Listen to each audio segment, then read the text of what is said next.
मुंबईच्या गजबजलेल्या कॉर्पोरेट पार्कमध्ये 40 मजली काचेची इमारत रात्रीच्या अंधारात उभी होती.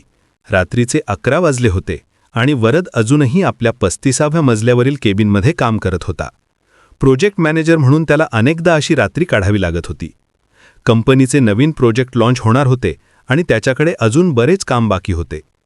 आजचे काम संपवून तो केबिनमधून बाहेर पडला. इमारत आता पूर्णपणे शांत होती. फक्त त्याच्या पावलांचा आवाज गॅलरीत घुमत होता. सिक्युरिटी गार्डही खालच्या मजल्यावर होता आणि क्लिनिंग स्टाफ आधीच घरी गेला होता. लिफ्टच्या बटनावर दाब देताच दरवाजे उघडले. आत जाताना त्याने ग्राउंड फ्लोअरचे बटन दाबले. लिफ्ट सुरळीतपणे खाली येऊ लागली. पहिल्या काही मजल्यांवर सगळे सामान्य वाटत होते. 30व्या मजल्यावरून 20व्या मजल्यापर्यंत ती नेहमीप्रमाणे येत होती. पण अचानक 18व्या मजल्यावरती थांबली. दिवे लुकलुकू लागले आणि पॅनल काम करणे बंद केले. वरदने आपत्कालीन बटन दाबले पण काहीच झाले नाही. फोनमध्ये सिग्नल नव्हते.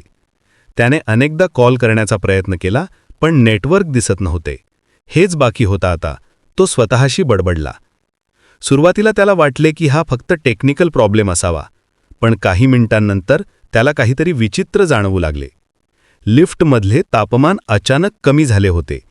हिवाळ्यात एसी चालू असल्यासारखे थंड वाटू लागले.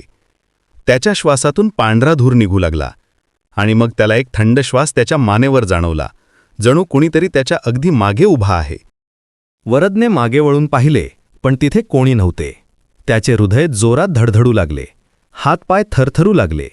लिफ्टच्या फ्लोअरवर ओल्या पावलांचे ठसे दिसू लागले, जणू कोणीतरी पाण्यात भिजलेल्या बुटांनी चालत आहे.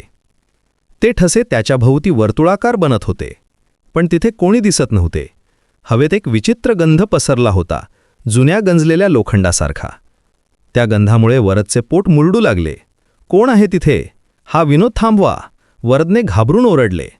त्याचा आवाज लिफ्टच्या भिंतींवर आदळून परत येत होता, पण उत्तर फक्त त्याच्याच आवाजाचा प्रतिध्वनी होता.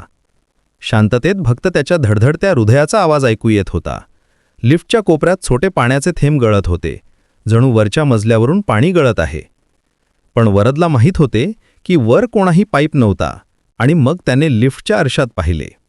त्याच्या मागे एक धूसर, काळी आकृती उभी होती.